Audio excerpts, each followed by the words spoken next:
at Bakersfield College. He's also an award-winning scholar who researches and publishes in the field of American race and ethnicity, while also serving on the boards of several national associations. My name is Erin Miller.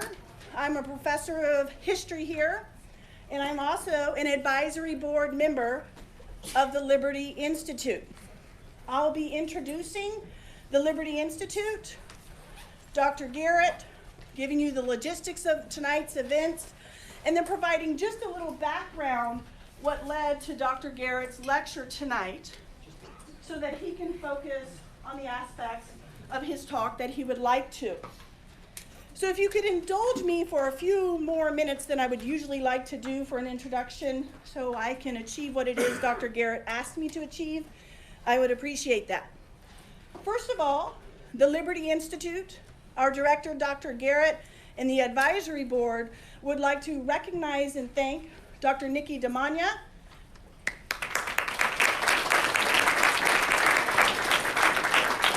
who is the director of the Office of Student Life, and Dr. Reggie Williams,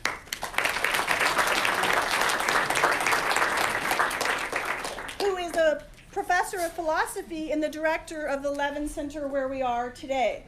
Dr. Damania and Dr. Williams are fierce supporters of our students and allowing the opportunity for the free exchange of ideas.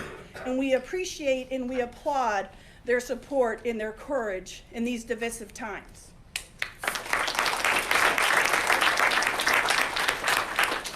A few quick logistical issues. This building does not have a bathroom. So if you need to use the restroom, please exit through these doors by the fine gentleman. Go to your left through the glass doors where you'll find the bathroom. Or you can exit behind you, go out of the building to your right, and then right again where the glass doors are. We do ask that you refrain from eating or drinking anything besides water. This building was a gift from the late Dr. Levin, and we want to show our appreciation by taking good care of it. Tonight's event will consist of a formal 1-hour lecture, followed by 30 minutes of question and answer. So we hope to be out of here by 7:45 or 8 p.m. This is a controversial topic, and emotions are high, if you can feel it. We imagine that there are many of you who want to comment and ask questions and be heard. In order to allow the freest exchange of as many ideas as possible, this is the format we will use for the question and answer that I will moderate. Everyone is limited to 30 seconds. We've all been to events on campus where there are 2 or 3 audience members, whether because of hubris or nerves, go on forever and ever, and nobody else gets a chance to talk. So what we've done is we've put note cards on every seat. You can write your question or comment on there. We are not going to collect it. We're not going to censor what you say or what gets asked. We're asking you to use those cards to be concise and brief and focus your question or comment so Dr. Garrett can respond and as many as you as possible can be heard. I will be clear, the expectation is civility. Attack the ideas, the evidence, the analysis. Do not attack the person or I will ask you to leave. Period. Is that clear? Okay. Freedom requires civility, and we will be civil. Okay. I'm serious, can you tell? Just a little quick background about the Liberties Institute. I mentioned that I'm an advisory board member. We were founded by Dr. Garrett and a handful of faculty a little over a year ago, largely in reaction to increasing calls to censor people on campus, as well as in reaction to an endless parade of taxpayer-funded speakers assailing Western ideals and berating the free market. The Liberty Institute aims to promote and preserve freedom of thought and intellectual literacy through the open discourse of American ideals, including economic, political, and civil freedom. The Institute emphasizes American ideals and their broader Western traditions to our historical values as a democratic republic. With an emphasis on our nation's foundational philosophies of meritocracy, civic virtue, individual agency, economic freedom. These ideologies underpin the American experiment, long serving as a bulwark, a protection against political and ideological tyranny. And as an advocate for intellectual diversity and literacy, the Liberty Institute reaffirms civic, economic, and religious freedom, upon which the Academy and the nation will either stand or fall. Through intellectual exploration and reason, the Institute works to preserve each of the above virtues as necessary for a free people and to advance the cause of liberty in America. Last year, the Liberty Institute, in collaboration with Dr. DeMagna's Office of Student Life, featured two seminal speakers. Dr. Carol Swain, a prolific political scientist whose most recent book, Black Faces and Black Representation, Congressional Representation of African Americans in Congress. And philosopher Dr. Christina Hoff Sommers, author of The War on Boys and Who Stole Feminism. We invite you to join with the Liberty Institute as supporters, attendees, partners, and benefactors. So you also found on your seat a little yellow handout with QR codes in our website. So whether you agree or disagree with the mission of the Liberty Institute, we invite you to attend our events. That's the whole purpose. We want to invite people who disagree with each other so that we can be ideologically and intellectually literate. So sign up, be a benefactor, be an attendee, so we can hold additional events going forward. I have two last things to achieve before I bring Dr. Garrett up. One is an introduction to the talk. Two is what transpired as a result of trying to organize this talk. A series of events at the end of the last academic year and over the summer illustrate the urgency of the Liberty Institute's mission. In April of 2019, unauthorized stickers appeared around campus, including one damaging or vandalizing an event posters. The stickers contained phrases that some would say challenged ideas increasingly officially endorsed and espoused by Bakersfield College. Other faculty members described the stickers as racist, given their site of origin, and the vandalism as a hate crime. These faculty pressured campus administration to take official action. As a result, a controversy erupted when my colleague, Dr. Garrett, publicly questioned the atypical behavior of our college administration. He questioned whether the stickers actually might be protest speech, protesting the use of taxpayer funds to push a one-sided partisan agenda on our campus. Faculty administrators of the BC Social Justice Institute and student authors closely aligned with them responded with defamatory public and private accusations about Dr. Garrett, referring to him as an apologist for white supremacy and characterizing me as somebody who wishes to engage white supremacist ideas on campus.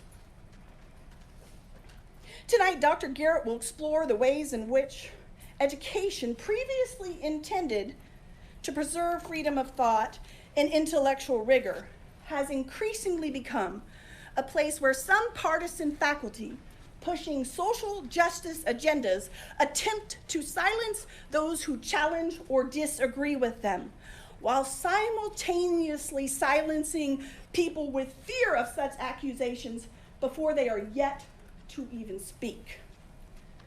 Campus faculty, students, and our community engaged in this debate in our local newspaper. Dr. Reggie Williams, Dr. Nick Strobel invited Matt Garrett and Professor Andrew Bond, one of the individuals arguing the other side, to host a public formal debate on campus. What a better example of intellectual rigor than to have two professors discuss the merits of censorship and free speech. Dr. Garrett readily agreed. Professor Bond sent a list of several stipulations. Dr. Garrett agreed to all of them. I think there were 8. A few days later, Professor Bond regretfully informed those involved that he'd be unable to participate because he was too busy. He teaches a lot of classes. So Dr. Williams, ever eager for us all to debate each other philosophically, reached out to instructor Octavio Barajas, inviting him to engage the topic, as Barajas was the one who led the call for campus members to report each other to campus law enforcement for inappropriate comments. Barajas declined. Dr. Williams reached out to the original founder of the BC Social Justice Institute, Dr. Oliver Rosales.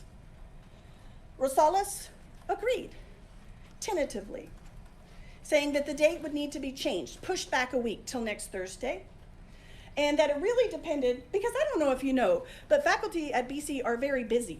So somebody saying they're too busy is really a legitimate reason. He said he would only be able to participate if he received his previously requested reduction to teaching load.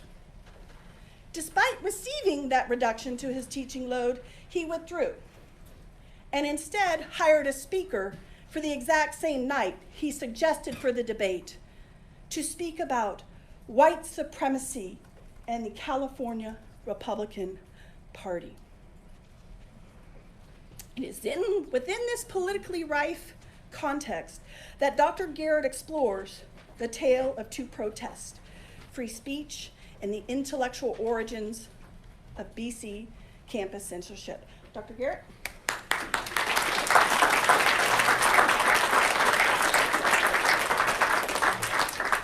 Thank you, Professor Miller. Thank you to Professor Williams for allowing us this venue and for everyone who's made time tonight. I really appreciate it. I want to begin with a slogan protest, but not the slogan protest that you might be thinking of. I want to take us back, I am a historian, so I want to take us back to the great slogan protest of 2011 and 12. Do you remember that one? No one does. Let me tell you why. So in 2011, on Columbus Day, 2 students, the president of MECHA and the soon-to-be president of the Native American Club, took to the campus with chalk in hand, and they wrote provocative slogans. Slogans like, Columbus is a murderer, Columbus Day is evil, no holidays for genocidal maniacs, those sorts of things. Now, those are not the actual photos because I don't have those photos, but it's that element. They put them on campus. They did it secretly. They actually wore bandanas on their face, and they moved across campus doing this. Now, they got away with it, it seemed, but the next day, the dean of student life called one of them in, the president of MECHA, and she scolded him. She said, "That is not acceptable on this campus. That is vandalism. And if you do it again, there's going to be some consequences." Firm scold. So a year passed. 1 year later, the Native American Club was thinking, Columbus Day is coming, what should we do? And someone suggested maybe we should write chalk messages. The then president of the club said, well, we tried that last year, and we got away with it, but there was a particular threat that it would be charged with vandalism, and I don't want to be charged with vandalism. So we had a talk. They came to a faculty advocate, me, I was the advisor of the club. I told them that I did not think that was vandalism, because vandalism requires malice and damage. And chalk can be sprayed off with water, it's not damage. They said, well, they said they're going to prosecute us. So I took it up with the administration. I went back and forth arguing that it was their right to free speech.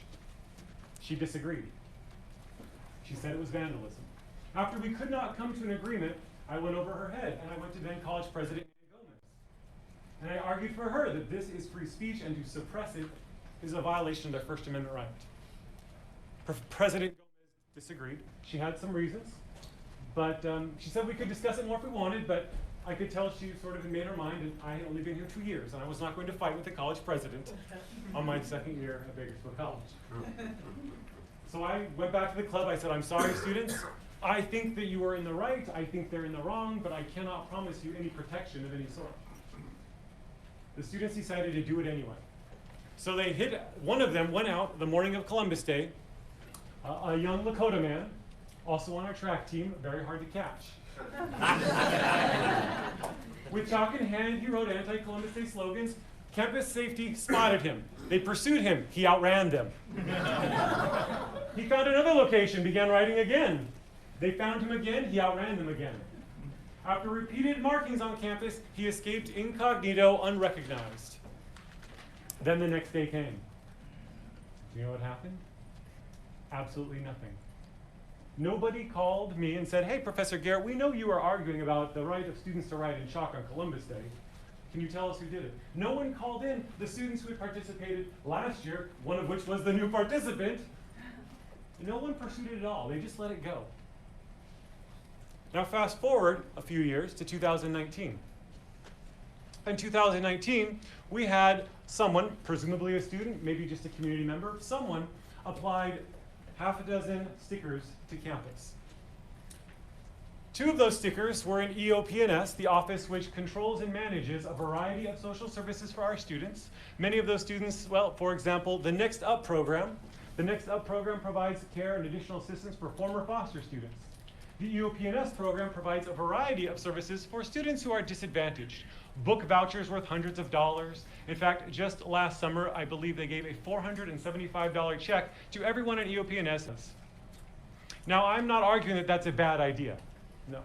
But I am arguing that it's something worth debate. That someone might be upset about that. That someone might say, hey, that's not fair. I didn't get $475.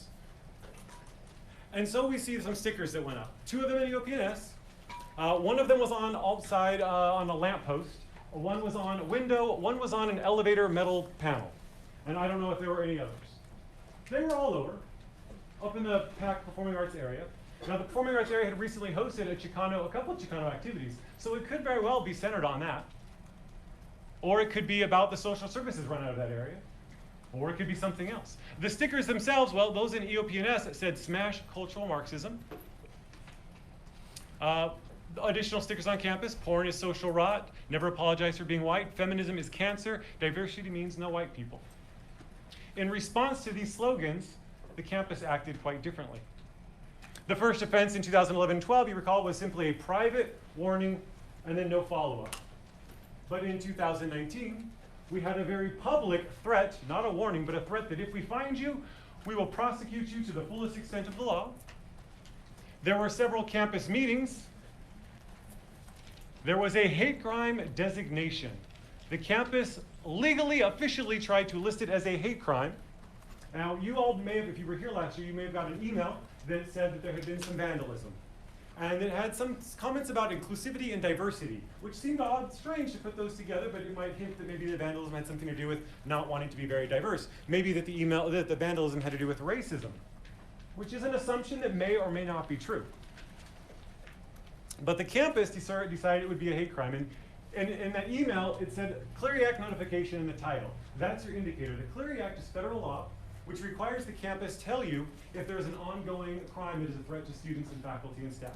So things like a purse snatcher that's repeatedly taking purses, or someone assaulting people on campus, something even a worse type of assault. Hate crimes fall into that category. Regular old vandalism, drawing horrible figures on the pool floor like we had, that does not get a Clery Act notification. But because they determined it was a hate crime, it required a Clery Act notification. So it was determined to be a hate crime. And Dr. Nikki Damania, who I love and adore and think the world of, clarified, just to be sure, that it was indeed identified as a hate crime. That was the campus policy. I'd also like to point out that the district overturned that policy several months later when all of the hubbub died down. District council said this is not a hate crime. No evidence that this was a hate crime. Not enough evidence. So we had the hate crime designation, and then we had counter messaging that was launched. We had media outlets were reached out to. Now this was not so much our administration as faculty from the Social Justice Institute and their associated pals. They reached out to the media to make sure that there was a narrative being spun that everyone knew there were racists attacking students at Bakersfield College, rather than discuss what the stickers actually said. Right? Crush social Marxism, let's consider social programs. Are these fair? Are these appropriate? No, silence those questions with accusations of racism. And those same faculty pushed administration to post signs on campus, which again, diversity is one of our virtues. Sure, yes it is. But no one ever questioned that. If the person who put those stickers up is a racist, then yes, they're challenging diversity. But if they're just questioning why some students get extra services and money, why they get the last registration, other students get pushed in front of them, well then that's not the issue at all. It has nothing to do with diversity. We're not really sure what their goals were. But the stickers went up nonetheless to tell people that inappropriate comments will not be tolerated, and if you hear them, you should report them to public safety. Suppression of First Amendment. I complained. They took the stickers down immediately. So, why? Well, before we get to why, let me ask, did we see a different treatment? I think you might say yes, it was different, but there's a good reason. Maybe there was a good reason, maybe there's not. I don't want to cross that bridge just yet. First, can we all agree that there was a different response? The institution certainly responded different. So then the question is why, right? Why? And I have what I think is the reason why. My argument for this evening, my thesis, if you will, is that there were three factors that played a role in this different treatment. The most important was the intellectual biases. Certain folks with certain political and social and intellectual views interpreted things in certain ways. And then that allowed them to fall into logical fallacies and emotional reasoning to justify what they already believed to be true, regardless of the facts. We're going to start, and that led to imagined motivations, imagined targets, and imagined violence even on this campus that may have never really been a threat. So let's start with logical fallacies, because logical fallacies are fun. Right? Now, some people may not know what that term means, so I want to explain. I know a lot of you are like, oh, I know this. I've had my critical thinking class. But others maybe not. So logical fallacies are just errors in logic, errors in reasoning. It's kind of like you have a math formula, and you take the data, the numbers, the 1, 2, 4, 5, 6, and you plug them into the quadratic equation, and you get an answer that you think is reliable, right? Well, the logic is the formula. And if you plug things in the wrong place, or you remember the formula wrong, you end up with the wrong answer. Well, with logic, it's a little more slimy than that. Sometimes you might just get lucky. You might even get the right answer for the wrong reasons. But generally speaking, if you use bad logic, you're likely to have a bad answer. And I'm going to discuss a few of the logical fallacies that we saw on this campus. One category is red herrings. Red herrings are fallacies where you get folks to focus on the wrong thing, such as irrelevant facts that don't matter. So, well, that thing is, and it might be a true fact, but it really isn't relevant. Or straw man. You set up an argument that's similar to the argument you don't like, and you beat the snot out of it. You're like, I beat your argument. No, you didn't. You sidestepped it, and you talked about something else, and it looks like you got a good win, but you didn't actually address the issue. Or ad hominem, where you attack the person. This is popular in politics, right? Whether you think that Donald Trump or if you think that Bill Clinton was a horrible, morally bad person, that may or may not mean that their presidential policies aren't good, right? Maybe they're horrible people. I think they both are. But that doesn't mean that their policies are bad. That's a whole separate issue to debate, right? Ad hominem.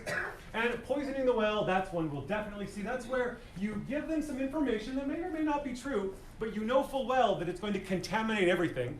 And you're trying to make them view the rest of the data with a skewed sense that doesn't really reflect maybe an inclusive and honest representation of what's going on.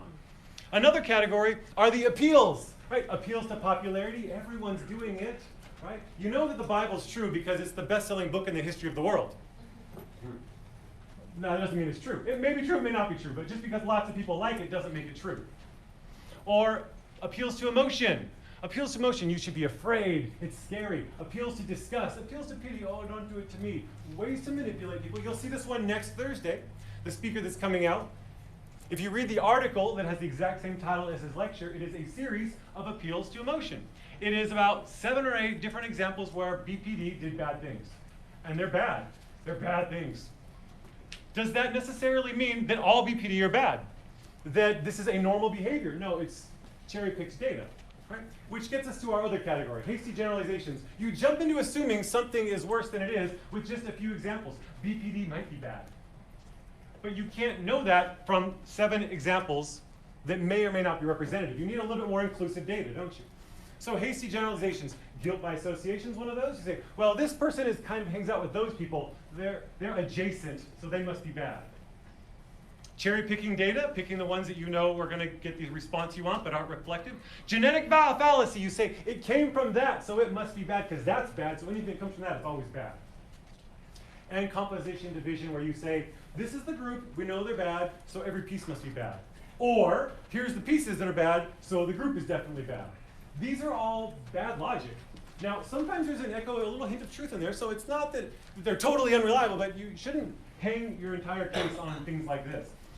Another thing, cataloging. This one comes from one of my favorites. John Stuart Mill wrote sort of the textbook original thing on what are fallacies. And he said sometimes people will rack up lots of these things together. Excuse me, could you talk to this part of the room also? Yes. When your back is to us, we really don't hear you. So all we can do is cherry pick what you're saying.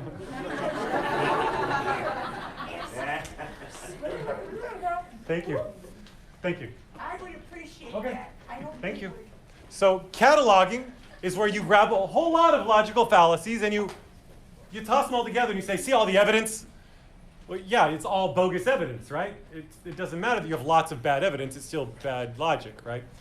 So now let's try to apply these very issues to what happened on campus. Do you find, and my challenge to you is to spend the next 15 minutes as we go through what happened and see how many logical fallacies you can spot, because they're all over the place.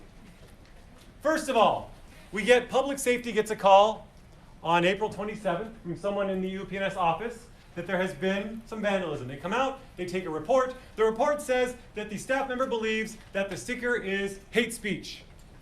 Maybe it is, maybe it's not. But that's what the person who filed the report thought. Okay, now public safety is going to do their thing. I don't pretend to know all of public safety's procedures, but I would imagine they've made the report. Someone said it's hate speech. It's probably going to raise some alarm, and it's going to work its way up to chief counts or wherever else it goes. 5 hours later, a local activist who also teaches a couple classes for us, and for the last year or two has been the Mecha advisor, Octavio Barajas, sent out an email to 11 recipients titled, Hate Vandalism on the Panorama Campus, entrenching that notion that it must be hate, right? And you gotta wonder why. I mean, who are these 11 people? Why would he need to send this email out? I mean, public safety already knows about it. Who are the 11 people? Well, it was a few administrators all the way to the top, vice president, and it was also a handful of completely unrelated Social Justice Institute folks. Why are they being involved? Well, because there's a wrong that must be corrected, right? That's what social justice is about. He argues 2 reasons why this is hate speech. First one is his proximity argument. He says it was near people of color. One of them is even on the face of a person of color. Therefore, it is racist. The other is near a person of color. Welcome to Bakersfield College. It's full of people of color. You can't do anything not near a person of color. Find me another place that this person, this vandal, could have put up a sticker that wouldn't be near a person of color.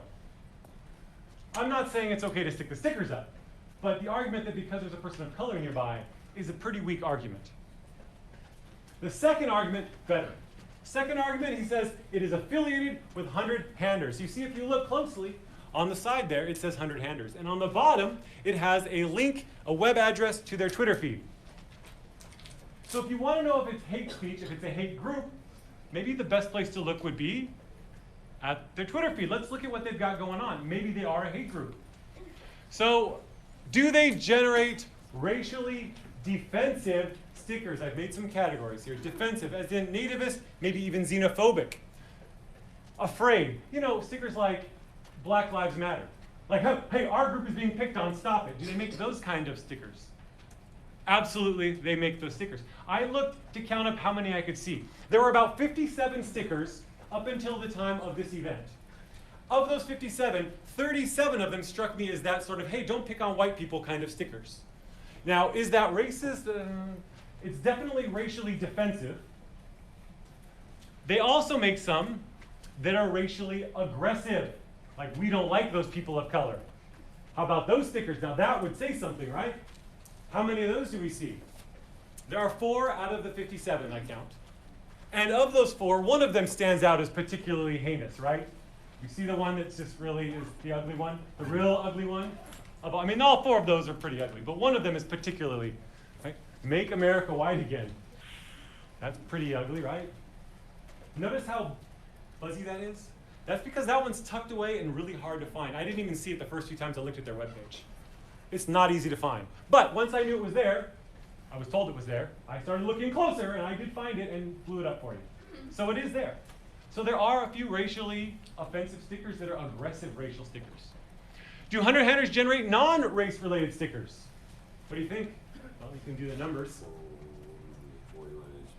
Love your nation, stand your ground, Antifa is domestic terrorists.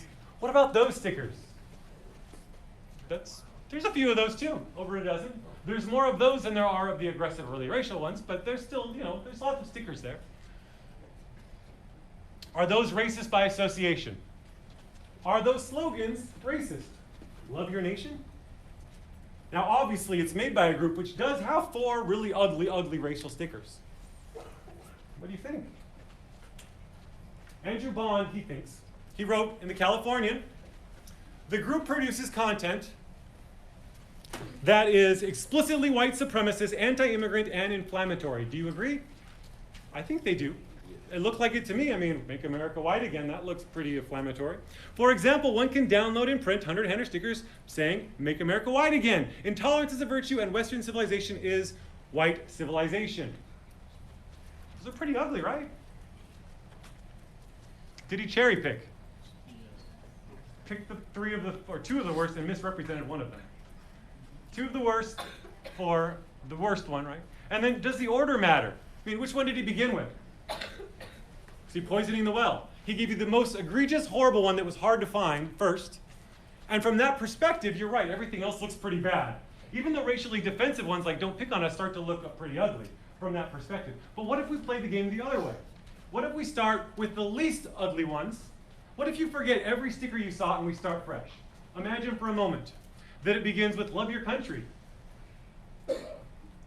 Communism killed 100 million. Antifa are domestic terrorists. Intolerance is a virtue.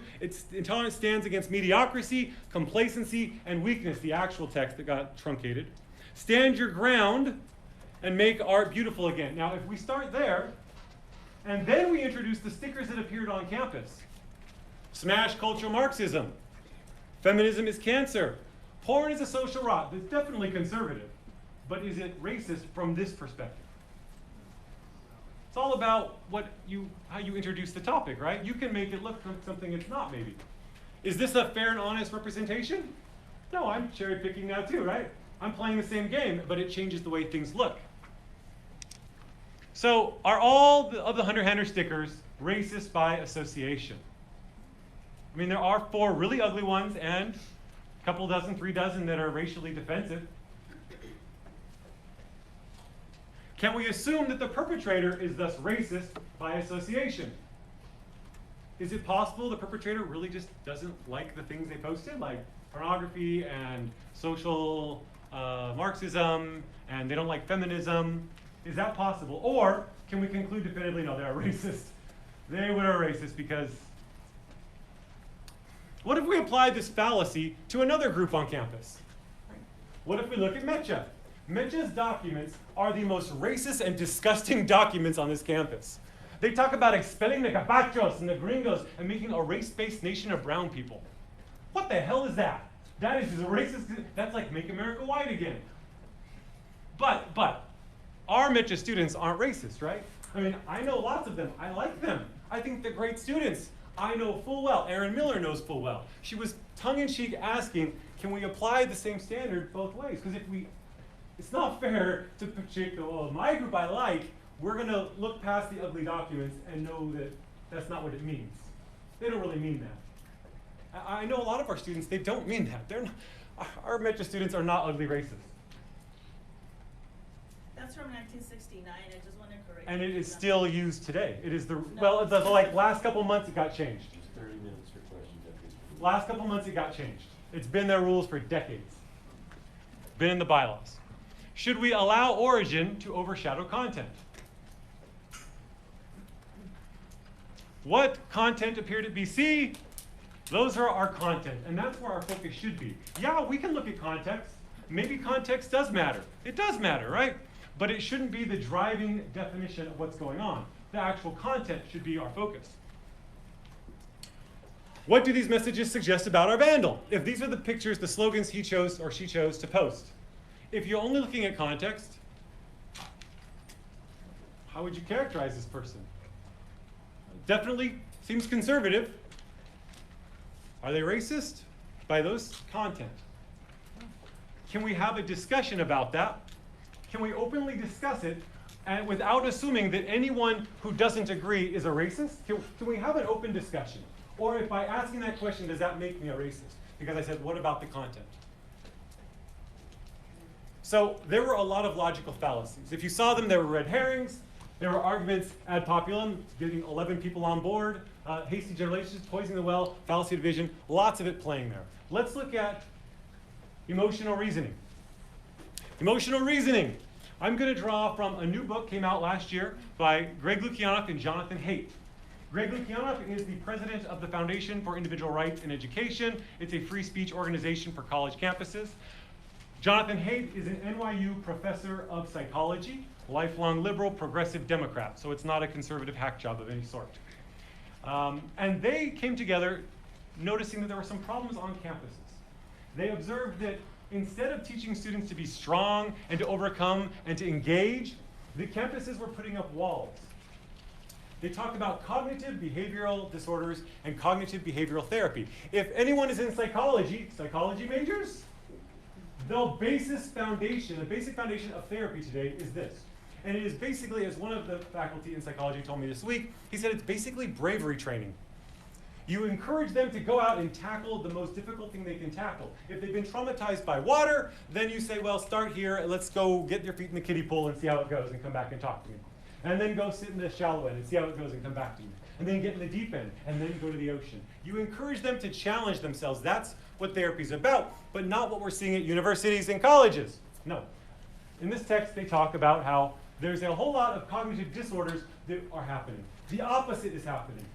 Emotional reasoning, mental filtering where you only look at the negative, magnification of things to make them seem worse than they are, fortune telling, anticipating the worst possible scenario, catastrophizing, all of this designed to save and protect students. And it's with good intent. We don't want our students to be in bad situations. We want to help them. But the ultimate consequence is we strip them of the opportunity to develop immunities, which ultimately makes them more fragile, more vulnerable when they leave. It's actually doing more harm than good, they argue. Again, this is a clinical psychologist at NYU, lifelong Democrat progressive, not a conservative. And there's others who've made similar arguments. It's a common idea in psychology. So getting back to our narrative of what actually happened, Octavio Barajas' email to 11 folks says, the placement of this sticker is alarming. Alarming, that's a minor scary word, but it's small, it's not too bad. White supremacist organization has been recruiting and whose presence is now felt on our campus. That seems to me, I can imagine, like the skinheads out there with tables and saying, sign up, right? That's not, this is a bit of a catastrophizing, right? The forceful tone of the verb smash. The word incites hostility. When something is smashed, it involves physically breaking something into pieces. We've got violence now. Andrew Bond's piece in The Californian likewise talks about the conspicuous call to violently smash. That is called concept creep. It's when you increasingly shift the definition in a way that gets you what you want, even though it's not what it really means. It's disingenuous and intellectually not acceptable. And then he ends his email with, I compel you to address this issue directly and publicly. That's one of the reasons we get a different response. He's demanding action. So the campus holds its hate vandalism meetings. And the admin sticks up its stickers. Oh, I'm sorry, the admin then makes a connection to the UNC shooting. If you recall, there was a shooting at UNC on April 30th, horrible. And the administration makes the connection that the sticker slapper might be a shooter. In an email to our campus safety listserv, Nikki Demania sends, I was sent this by President Christian regarding the shooting that happened on Tuesday in Charlotte. This fly won't go away. And the incidents happening here at our campus with the stickers. I can't express enough how important it is that we all work together to ensure our community is safe and we make our presence known. There is an absolute, undeniable connection now to a mass shooter. Our sticker person might be a mass shooter. Catastrophizing? I mean, maybe it's a racist. That's possible. I'm open to that. Maybe it's a, but a mass shooter? And then, of course, we jump into active shooter response training all across campus. It's all the trend. Now, this is hearsay. I don't actually know, but I'm told that the person teaching these classes has been making the connection to the sticker slapper as well. That this might be a beginning of it. So, okay, this is a lot of catastrophizing, emotional reasoning going on. And then the third foundational, really, thing that's driving this different response is intellectual biases. And what intellectual bias are we talking about? The bias is a social justice bias. So I wrote a piece in the Bakersfield, California, to say, hold on, maybe it's not racism. Maybe they're actually upset about the social justice, about the progressive politics. I mean, I'm not saying it's right or wrong, but maybe that's the issue and it's not about race at all. I talk about what is cultural Marxism, for those who don't know. I wrote, the term refers to the habitual application of the Marxist victim-oppressor binary and the consequent redistribution of power to remedy perceived injustice. I really like that definition. I'm kind of proud of it. I was like, that was pretty good. I like that one. Then the second sentence. It is the intellectual centerpiece of our social justice efforts and the driving force of equity programs throughout California and at Bakersfield. That was the shot across the bow, wasn't it? Now I was sending a message, right? I was saying, hey, I see what's going on here. We have social justice warriors getting involved, and they don't want to talk about what's actually the stickers say. They want to accuse it of racism. So what was the response? Well, Andrew Bond, one of our Social Justice Institute fellows, he works in the Social Justice Institute, gets paid by it. He wrote another piece. He said, culture Marxism circulates in right-wing discourse as a catch-all phrase for policies and initiatives that promote multiculturalism, diversity, equity, but we shouldn't conflate diversity initiatives with social justice and social justice with Marxism. What do you think of that one? Do you see a logical fallacy? Now, I should be fair and admit we all make logical fallacies even when we're not trying to.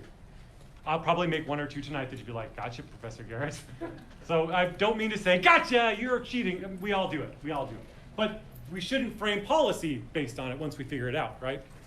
So he's saying because some racist people use that term, and they do, then that term is void. I don't agree with that. Because while, yes, some racist people do use that term, so do award-winning scholars. So, but maybe he doesn't know that. I don't know. Maybe you don't know what cultural Marxism is. So I wanted to spend a little time tonight to trace the origins of cultural Marxism to make it plainly clear for everyone what it is and what kind of award-winning scholars are actually talking about this. First, the terms. Racism, social Marxism, we should talk about terms first, right? A sociologist, in North Carolina State, I believe, published with Oxford, he writes, trying to discredit an analysis simply by giving it an unpopular label is not intellectually responsible. All analysis are open to challenge, of course, but an intelligent challenge worthy of equal consideration must be in the form of a counterargument. So, it is lazy, intellectually lazy to say racist or to say cultural Marxist and not really get into what that means. That's not fair, right? Because you know full well conservatives are like, yeah, Marx is bad. And liberals will be like, yeah, race is bad. And you're rallying the troops. So let's do an honest and fair dive into what it actually means. What are the origins of cultural Marxism? It goes back to Hegel. Hegel, German philosopher. He believed that people in society were in this state of alienation, a state of conflict, that there's society's bumping along, and then someone comes along with a new idea and says, hey, we should do this. And society says, no. And yes, we should. And there's a conflict. That conflict results in a new product, a new synthesis, which becomes the new status quo. It's better, isn't it? We've taken the best of this, the best of that, and now we have the new. And that becomes the new status quo. And we move along until a new idea comes along, and they clash, and we get a new thing again. And it happens over and over again, leading us towards a better and better world. Greater awareness, greater knowledge, greater freedom. Not freedom to go to the store and buy whatever coat you want, but freedom of the mind, to understand who you really are. He was very metaphysical. Now, his ideology becomes the foundation of a lot of German philosophy. And another person who comes after him, Marx, you know, Marx adopts those ideas. Marx says, yes, there is conflict, it happens, and we move along the line to something better. But I don't like the metaphysical stuff. Marx says, no, it's grounded in historical materialism, economic relationships. That we have a system like feudalism, and people outgrow it, and there's conflict, and plah, we get capitalism. And then we have people outgrow it, and plah, we have communism. So why waste our time fiddling around down here? We all know communism is the end goal. Let's just get there. Let's help people get there. That's the foundation of Marxism, one of the foundations. Problem with it is, decade after decade after decade, the inevitable conclusion of a communist revolution never really happens. None of the advanced capitalist countries turn into communist countries. There's a couple of agrarian ones that are like, screw it, just jump to the end, and they try. But none of it doesn't happen the way that Marx predicts, that economics, the capitalists would outgrow it and convert into this. It just doesn't happen. And by the 1920s, a lot of German philosophers were scratching their head going, what happened? I thought this is supposed to be the way it works, right? They're confused, and they start looking for answers. One in particular, a guy named Felix Weil. Felix Weil is a very rich kid. His daddy was rich. He goes to school, gets a PhD in historical political philosophy, I think it was. He writes a dissertation about how to make the socialist revolutions happen, because they're overdue and they should be happening. He hosts a Marx Week, one of the German towns, brings in a bunch of scholars. He founds an entire think tank designed to prove that Marxism is still true. We just have to figure out why it's not working, right? And that is what we call the Frankfurt School. The Frankfurt School are a bunch of German scholars who are dedicated to Marxism, and they want to show that indeed it's going to happen, but why isn't their answer for why it's not going to happen? Why we didn't have the revolution? Their answer is people are duped. You're all too busy playing on your electronics. Well, they didn't have that back then, but you're watching movies. You're distracted by politics and media. You are a bunch of lemmings that don't know what's good for you. That's why we haven't had the revolution. And so their duty, their responsibility as good, intelligent, informed people who have seen the light is to make sure that, is to rip down all of those institutions so that we can see through that garbage and eventually have our Marxist revolution. That's the Frankfurt School. Their theory is called critical theory. Critical theory. You need to be critical in every way of those institutions and show the holes in them so people can see the truth. They're also drawing, not just from Marx, but a variety of other scholars, right? Because you can see there's sort of a subconscious, like, epistemology, sort of you don't know what you don't know kind of argument in there. So they're drawing from others. One of my favorites that seems to be prevalent is Plato. If you've had your philosophy classes, you all know about Plato's cave, right? Plato's cave. Plato says, look, we're all a bunch of people stuck in a cave. And all we can see are the shadows on the wall. We're chained down, we can't see anything else, we can't see each other. And that's our reality, it's always been our reality, we know nothing else. And then, one day, someone gets free. They escape, they look back, they see the puppets that are casting shadows. This is the reality, this is the truth. Now I know, I was fooled all this time. Then, they continue climbing out of the cave. Eventually, they see the real truth. And now they are enlightened. That's a wonderful story. I mean, I like that story. I think there's a lot of value in that metaphor, right? We're all on our own little journey to greater enlightenment. I think there's a lot of truth in that. But the problem is that there's some folks who think they're the ones who are the only ones who climbed out and everyone else just shut up and do what they say. So the Frankfurt School wants us to follow those, that's their foundation. And those guys are called cultural Marxists, not just by me or the right-wing blogs, but by award-winning scholars. There's scholarship on this. Alan Bloom's a University of Chicago philosopher. Martin Jay's an endowed chair at Cal Berkeley. There's several other books that use the term very explicitly on the cover by big-name presses, Duke University. It is a well-known term in academia. And it is used by right-wing weirdos, too. It's true, it is.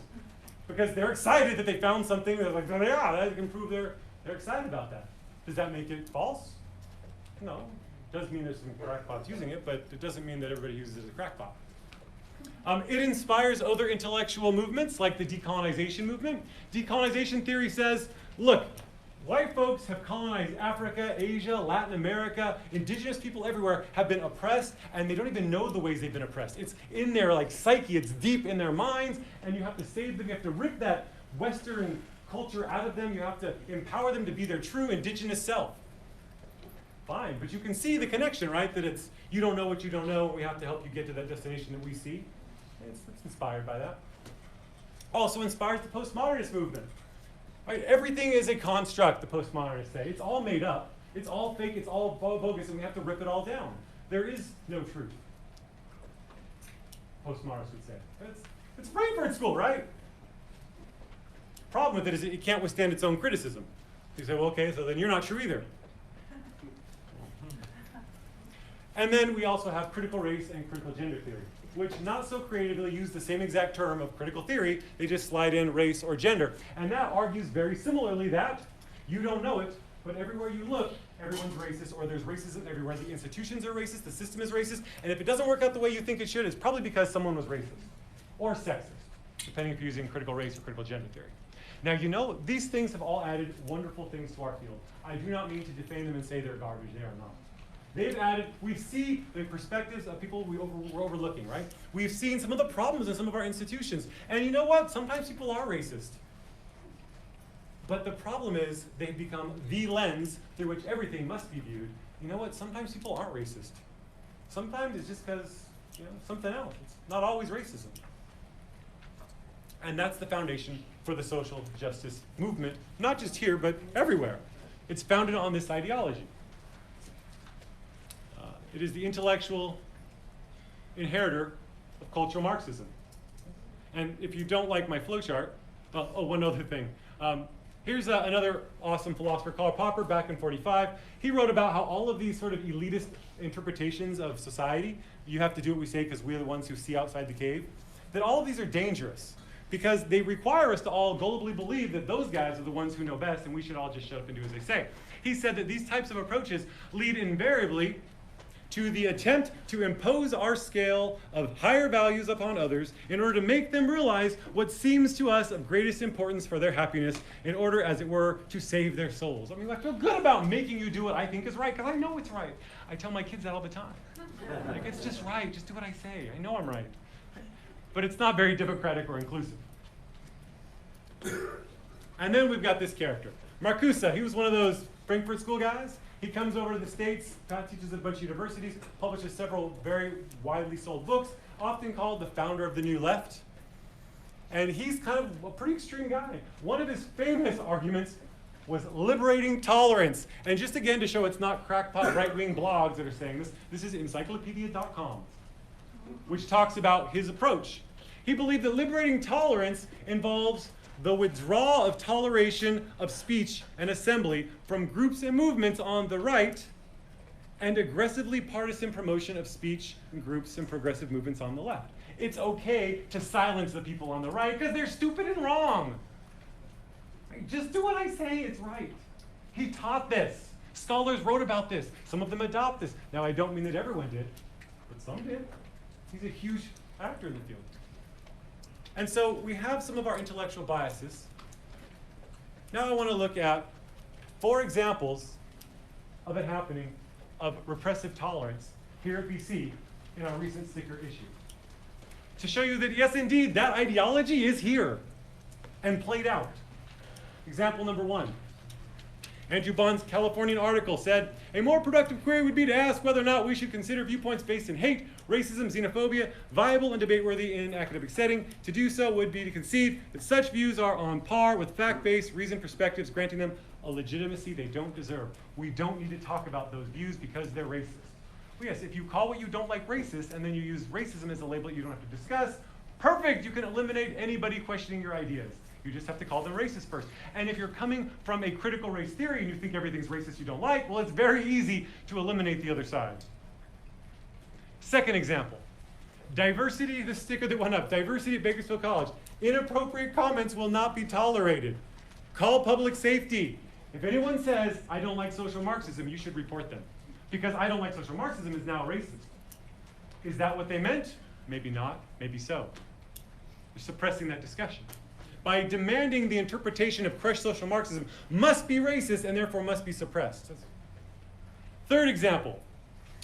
In the email exchanges that follow from Octavio's email, Andrew Bond insists to the administration that we need to implement mandatory training for all faculty and staff. We'll make sure they all understand the right way, right? The good, progressive social justice way. Because we're out of the cave and they're not, so we're going to tell them how to think. And they're all going to have to attend because it's going to be mandatory. And the fourth example, this one is a bit complicated, so go with me for it. But it's pretty interesting. Somebody leaked to Eyewitness News very early on, April 29th, 30th or so, that there were racist stickers on campus, hoping that the news would do a piece on it, right? Don't know who that person was. Somebody did. Then, Octavio Barajas and Oliver Rosales wrote, they were the prime resources for the Renegade Rip article, which again tried to make the focus white supremacists on campus. Then Oliver Rosales reached out to Current Soul News and asked them to tried to get them to make an article about white racists on campus. It's like someone's trying to make the media tell a certain narrative, isn't it? At this point, Matt Garrett, myself, decided maybe I should say, let's hold on, maybe it's not racism, maybe it's actually a talk about social Marxism. I wrote, I'm neither endorsing the sticker's campaign methods or its message, but I'm asking that we take them seriously. Does our community college devote disproportionate attention and resources to certain groups? Does that marginalize some? Is that appropriate? Is it reasonable for a student to be upset that they didn't get the $475 check? Can we have that discussion without being called racist? Well, the answer is no. Andrew Bond writes a piece, he says, we're not going to engage that, that's racist talk, right? He said, he didn't call me a racist, to be clear, he did not call me a racist. He said that issue is racist and we don't want to entertain it, okay? Then Christine Cruz Boone wrote a letter to the editor, similar argument. She said, I fear that Professor Garrett has amplified the voice of the white supremacists. I don't know her. I don't know. Then here's the really interesting one. Paige Atkinson, former BC student I've never met, writes an article for the Current Soul News where she calls me, personally, an apologist for white supremacy. And then she republishes it in the Bakersfield Californian, which is a no-no, by the way. You're not supposed to republish things like that usually, but either her or the Californian, somebody decided to go ahead and do it without the other knowing. Calling me an apologist. And you might say, did she really say that, Professor Garrett? Yes, she did, because someone challenged her on Facebook, and she replied back, I didn't call Dr. Garrett a white supremacist. I called him an apologist. Remember, the internet is forever. Where'd I go? Then Aaron. Aaron Miller, at this point, says, okay, hold on. Pots and kettles, guys. Like, you got to hold the same standard, whether it's a white group that's got some questionable documents or a mention that's got some questionable. Let's have the same standard. And then Miguel Nidver, I don't know who he is. He's a local community member, former school teacher, never heard of him before. But he writes an article saying, this sounds a lot like Black Lives Matter stickers. I don't know why we're calling this racist. I mean, they're obviously feeling threatened, whoever these white kids are, or whoever they are, but he's, okay. And then we get a couple months later an anonymous article in the Current Soul News from, claims to be from Metcha, but it's anonymous. Now, at this point, you might say, well, Professor Garrett, you wanted open debate. You got it, right? We haven't opened it, sort of. I mean, I'm saying let's discuss it. They're saying don't discuss it. But there is some community. It looks like an organic discussion, right? Until you follow the money. So, Current Soul News, right? Where's it at? This story was made possible with a grant from California Humanities in partnership with Bakersfield College. That's the byline. I thought, who at Bakersfield College is my institution calling me a white supremacist apologist? Which we all know is pretty similar to saying you're a white supremacist. My institution called me that? So I asked, what's going on? I asked our director of PR, has our brand been hijacked, or did our college call me a white supremacist apologist? So she investigated, and they changed the byline to read, it was made by the California Humanities in partnership with Bakersfield College Foundation with the Virginia Alfred Harrell Foundation. That's who paid for it. Now that doesn't appear on any of their other articles. They never say who paid for it. Why do you think they included who paid for it this time? Was there an attempt to maybe make it look like an institutional, everybody thinks he's a white supremacist, I don't know. So then the problem they made though is they listed the grant, and I looked it up.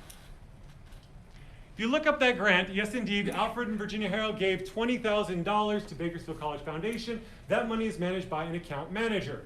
That account manager gives it to Current Soul News, who publishes whatever they want or whatever the account manager wants. They're on their payroll. They publish things like pro-social justice articles, pro-Octavio Barajas and Oliver Rosales articles, several puff pieces on them, how wonderful they are for the community. They write a bunch of left-wing stuff. I mean, it's pro-immigration. That's okay. I mean, we have MSNBC, we have Fox News. You can have political views in news. That happens, right? As long as it's your own money and not paid for and endorsed by the state, right? And they also wrote the defamation of both myself and then of Aaron Miller as well. The Metro piece said that she wants to talk with white supremacists and advocate those views. So, who's this account manager, right? It's account number 220-76800. Do you want to know, like, who's paying for hit pieces? All right.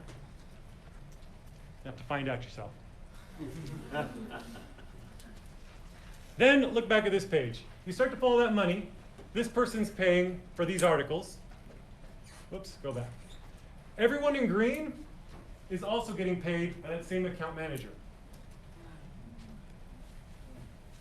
Oliver Rosales got paid $8,400 to do social justice last year, got paid $7,100 this year, also got reassigned time. I think he gets more reassigned time money, stipend, than anyone on campus pretty much, to do social justice activism. Barajas, he gets a few hundred. Andrew Bond gets $2,100. She got $300 to $600 allotted her from the board. And she actually is on a foundation scholarship thing, a fellowship from Current Soul News, paid for by the grant that this person controls. They're all on payroll. Is that an organic discussion from the community? Now, I'm not saying that the account manager made them write these things. I don't think that at all. I think they all wrote that because they all feel that way because they're all in the same group. But it seems like there's a little, you make the decision, what do you think of that? So to recap, 4 examples of repressive tolerance, right? We have, we're not going to debate it, it's not worthy of debate. We have, no one's allowed to say these things or we'll report you to public safety. We have, hey, everyone needs to go to to mandatory training. And we have a news agency that's really on the payroll of someone here on campus. And also an attempt to clearly drive all the other news organizations in town. Suppression of any other views besides their own. Is that open and intellectual discussion, or is that Machiavellian backstage maneuvering? So, we've got intellectual biases, we've got emotional reasoning, and we've got logical fallacies. I think that's why they're treated differently. Solutions? Some solutions. What can we do about this? Well, first of all, we need to strip the proxies of their institutional authority. We do not need our own news media organization on the payroll that is secretly looking like it's not on payroll, but really is advocating for particular interests. That's inappropriate. We ought to have the BC Foundation and its board ought to audit that account and any other account run by that account manager. Some of the board members are here today. I hope they'll do that. And we ought to remove that account manager, freeze those funds until we figure out what else is going on back there. Partisan politics paid for by taxpayer dollars is not okay. Whatever side you're on, even if you think those stickers are racist, fine. But no one should have their own personal media control agency to push their agendas, paid for by your dollars. Update and defund, repudiate and defund Current Soul News. That needs to be clearly stated. We do not support them, we will no longer fund them, and they do not get to write whatever they want under our name and our tax dollars. They want to do their own political stuff, that's fine. They can do that privately. They don't need to be supported by the local taxpayers. A lot of their money is grant money, I should clarify, but it's not all, right? They're getting work out of people that are getting reassigned time here and whatever else. We also need to recommit to free speech. A couple of ideas here. The Chicago Principles. Back in 2014, the University of Chicago faced its own free speech crisis. Their solution was to turn to their own scholars, and they have some doozies. It's the University of Chicago. World-class leading scholars on First Amendment. They produced a document called the Chicago Principles. The Chicago Principles outlines not only that we should have free speech, because we all agree to that in principle, but why we should have free speech. My favorite meatiest passage of it is, in a word, the university's fundamental commitment is to the principle that debate or deliberation may not be suppressed because the ideas put forth are thought by some, or even by most members of the university community, to be offensive, unwise, immoral, wrong-headed. It is for individual members of the university community, not for the university as an institution, to make those judgments for themselves. They're saying, even if it's racist, we don't suppress it. You let people figure out for themselves. You have the debate, have the discussion. You know, maybe whoever put those stickers up is a raving lunatic racist. I'm open to that. It's possible, right? But we don't know that. And they have other issues that they're raising. Why don't we discuss them? Second point, we need intellectual humility, where we can admit that, you know, maybe I'm wrong, because I'll tell you what, maybe I'm wrong. I could be wrong. But we have to be open to that possibility. John Stuart Mill, he argues that, look, when we have a debate, you know, if you open up the discussion, maybe you're wrong and you learn something. Maybe you're right and you reaffirm that you're right and you learn more why you're right. But most likely is that you're kind of got right and some wrong, and they kind of got right and some wrong, and maybe at the end we all know a little bit more. So let's have that debate. Also, University of Chicago, their principles say, education should not be intended to make people comfortable. It's meant to make them think. Right? I know it might be uncomfortable. Like, what if they are a racist? It might be. But you know, let's have that discussion and let's figure out and learn something from it. Let's grow, let's get out there, let's break out of our little bubble and experience and learn and be better than we were. Also, Hayt and Lukianoff talk about a heterodox academy. Make sure your academy, your institution, is diverse in views. I love Bakersfield College. One of the reasons is that we are diverse in views. We have people on the left, people on the right, people that aren't on the scale at all, people that are political, people that aren't political. We have great diversity here, and I appreciate that. Let's hold on to that, because that's disappearing at other institutions. Right? There are certain folks who think that they know best and they should silence everyone else. We ought not allow that here. The most important diversity is not gender or race. It is intellectual diversity. The only reason race and gender matter in our diversity searches is because we know full well that that reflects different experiences, different ideas, and different ideas. It's intellectual diversity that we're really after. Race helps us get there sometimes. We can think about it that way. But it's the intellectual diversity that we first and foremost must preserve. All right, so quick little review. There are the solutions that we need to do. Strip the proxies of their authority and promote free speech. We have a campus. It's our campus. It's where our community lives. And we should have control over it. We should be able to discuss it. We should all have open debate and come to our own conclusions. But it should be done in public, not behind the scenes. We should have that discussion. Thank you for your time tonight.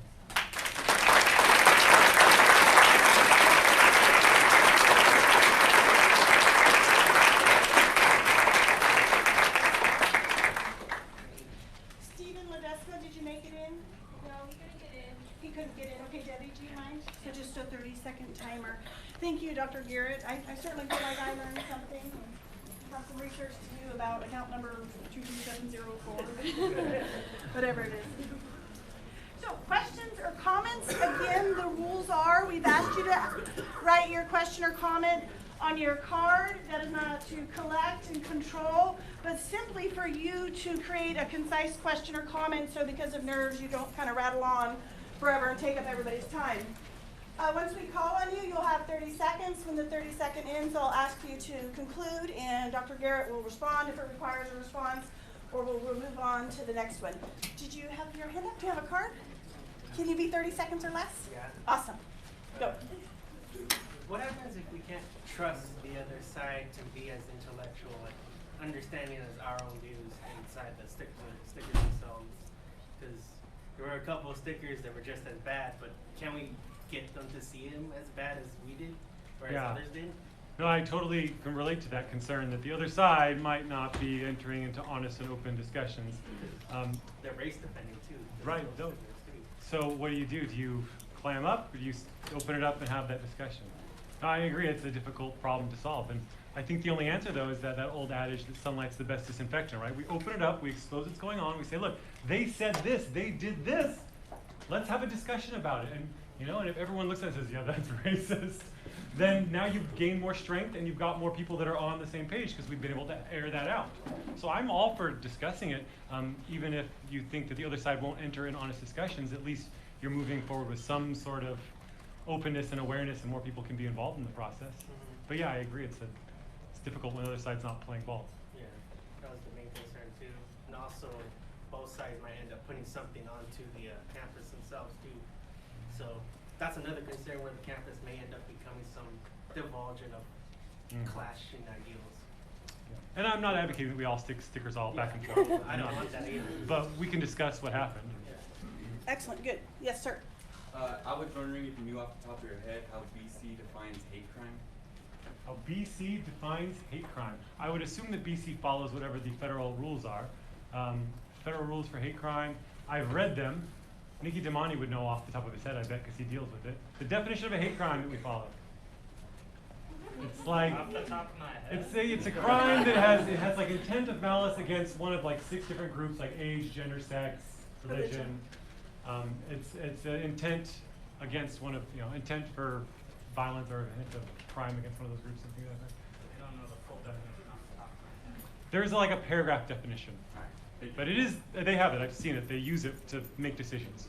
And ideology is not one of those categorizations it is not. that designates to a hate crime. Yes. I actually looked up the definition of hate crime while you're kind of talking about it, just to kind of have a basis. As far as what I was able to find, it's defined as a crime motivated by prejudice on basis of race, religion, sexual orientation, or other grounds. Sounds about right. Or other grounds. I've not heard the other grounds, but maybe it is there. I looked up a couple, and some included that and some didn't. Because my understanding is you could go to like the Democratic National Convention or Republican National Convention and commit a crime, and it would be a crime, but not a hate crime. Yeah, I think it's mainly rooted in the motivation of something. Yeah. That I do remember reading that. Good. Other questions? Or comments? Comments as well? Right. Are welcome. Yes. So if we are supposed to report our peers, if we hear something inappropriate, who will become the authority on what is inappropriate and what gives them the right to have that authority? I share your concern. Yeah, that's the problem, right? In the actual policy here at BC, it would go to Director of Student Life, Nicky Damani, I think. Who would have if someone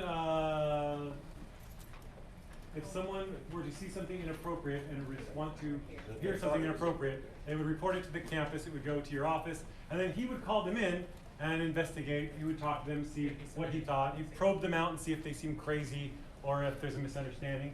I think that's the policy they follow. If you see something, you submit it in public safety. Which is a lot of power in the hands of one person. Now, I absolutely trust Nicky Damani. I think he is the most wonderful, fair, and even person. But I don't know who's going to hold the job next. What, like you just said, someone heard something out of context, too. I mean, if anyone can report something, you have subjectivity, you have, like, when you're just walking by, you hear some random thing, like, you're not even in a conversation, you could be, like, completely, like, saying the opposite. Someone hears something, like, it makes it something. Yeah, there could be misunderstandings. Good. Okay. Yes. I'm just sharing a concern of faculty member. I teach chemistry. So one of my concerns is, when does if anybody can report anything that's offending, how long before this gets used as a tool against faculty members? Like, oh, I failed this class, and this is something I didn't like. So that's my concern. That's a concern for me every day in the classroom. Yes, I can relate to that. So, imagine being called a racist because you wanted to talk about something. Yeah, it's a problem, right? The call-out culture, right? That's something that actually Greg Lukianoff and Jonathan Haidt talk about in their book. They talk about the call-out culture, that we have a problem here where you gain prestige by accusing someone of something, whether it's true or not. It might be true, it might not be, but that gives you status. And now we're rewarding people for this behavior, which there was a reason for it. I mean, there were people that needed to be identified for doing crap, right? So there is, at its basis, some truth, right? But it seems to have spiraled out of control, or it may be about to spiral. It seems like it's moving in a direction that could become dangerous, unfair. Great. Other questions? Yes. It's been about 25 years since I've walked these halls with students. So if I recall, there was a free speech area when I was here. Is there still a free speech area, and how does that relate to campus censorship? There is a free speech area on campus. No, there is not a free speech area anymore. I thought it was the whole area outside by the cafeteria. No, it's the whole campus. But there is a rule that they go by time and space and time, place, and manner. So you can't have free speech. You can't walk into this lecture and start shouting. That would not be a time, place, and manner. But if you're out in a public area, you can speak wherever you'd like. As long as you don't walk into a classroom or something that has it. Good. Other? Yes. Could it be the ones that believe that they have become enlightened, but they are becoming the puppets instead of being the enlightened ones? Right. The puppet master. Has he become the liberator, or is Marcuse the captor? I think that Marcuse thinks that he's the liberator. He's liberating everyone. But maybe he's actually entrapping them with this new mentality. Right now, we must view everything in a certain way. We must view everything as race, or everything as gender, or everything as hierarchies are all evil, right? That's postmodernism. Hierarchies are evil, and it really kind of plays out as, well, yeah, you have a new set of blinders on us, right? We've just traded our old set for a new set. Yes. You say that the usual class should be political, but what place counts as political? I couldn't wait to have the journal and you publish a picture of God is political. I'm sorry, I couldn't hear the last part. You publish, for example, in the speakers for journal, you publish a picture of God. Is it like a political picture? If you publish a picture of a gun in a journal, would that be political? If I publish a picture of a gun in a journal. Because you said like bigger class should be political, right? So if you publish an article and you have a picture of a gun, does it not be political already? Like what is the limit of what is political? I don't really follow the argument about the gun, but I follow should it or should it not be political. You know, actually, honestly, I'm okay with political discussion. I'm great with political talk. I think that's healthy and fun. My concern is when it's all one direction, all one side, all the funding, everything goes one way, it's no longer discussion, it's propaganda, right? So I'm okay with a little political haggling back and forth. I think it's healthy. I just think we need to make sure that it's a fair and balanced playing field. Excellent. And limit, I mean, it should not be, we shouldn't have our own personal newspaper that we can publish in. Okay, Rosa, and then the gentleman will be next. Yeah, I just wanted to make comment about the MECHA document we used. Yes. It was created in 1969, so the historical context Yes. was a time of upheaval. I went through that, we were very angry, and that's what came out of it, that it is the history of MECHA. It's not what MECHA members are today. We have all evolved. We have all learned from each other. The other comment I wanted to make about the foundation. I agree. The foundation, I contribute to the foundation. It's not just public money. I contribute to the foundation because I support Chicano commencement, Chicano events. So it's not like just public money out there. It's events that we support. It's donations. Okay? I just wanted to clarify. No, yeah, that's a great clarification. The foundation money, a lot of it is, actually I would say most of it's not private money. Most of it is public grants and funds that people have donated. It's not mostly private money. No, However, I represent my point of view by donating. I understand, and I agree with you. Your point of view is that you can donate to that foundation, and that money could go to wherever you think it should go. You can say, I want to make a scholarship for Latino students, and you can give it to Latino students. That is perfectly fine. No, you can do that here. All services are open to all students regardless I'm okay with that, but the problem is that not all the money being spent is that kind of money, right? I mean, we hire professors to teach, and then we're giving them reassigned time. That reassigned time, that's probably public money. Otherwise there would be no events on campus. Well, if we're going to keep giving tons of reassigned time and stipends to one particular group and one particular person, some of it is grant money, though. Some people write grants Yeah. for their particular events. Up to you. Okay, so I would just like to say in response to Rosa's comments about the documents being old, they are from the 1960s. They are from a historical time, but they are the guiding documents of the association. And in order to be a local campus association of MECHA, you are required to read those documents at the beginning of every meeting. Now, does local MECHA do that? I would assume not. They don't. And the recent changes to MECHA are just over the last couple months, and several of the articles mention that they have been racist to other groups of colors, but still do not, with the exception of one article, recognize the legitimacy of the United States, and they still do not include people of European ancestry as in their ideas. Now, do I think they should have to? That's not No. true. I've read the documents, Rosa. Yeah, they're outdated, and there was a big conference this year. Yes, I have read the about articles debating related. about where Mecha's gonna go. Yeah, so I've read those documents, and they have changed, and they have conceded that they now want to include other indigenous people of color. They always have.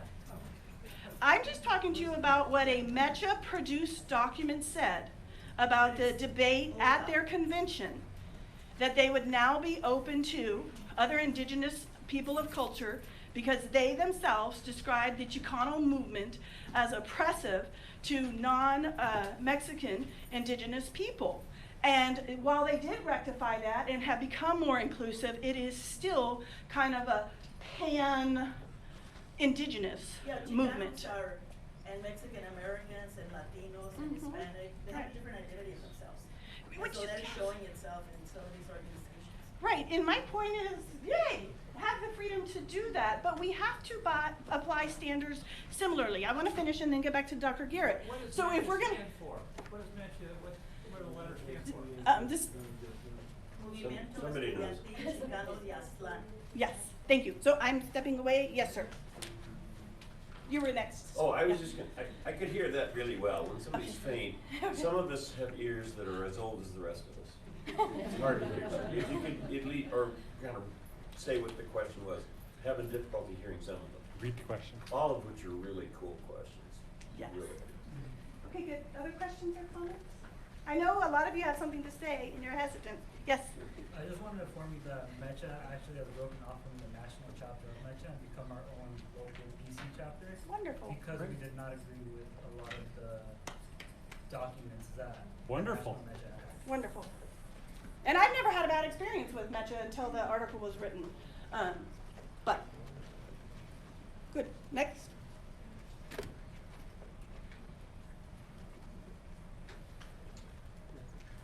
Yes.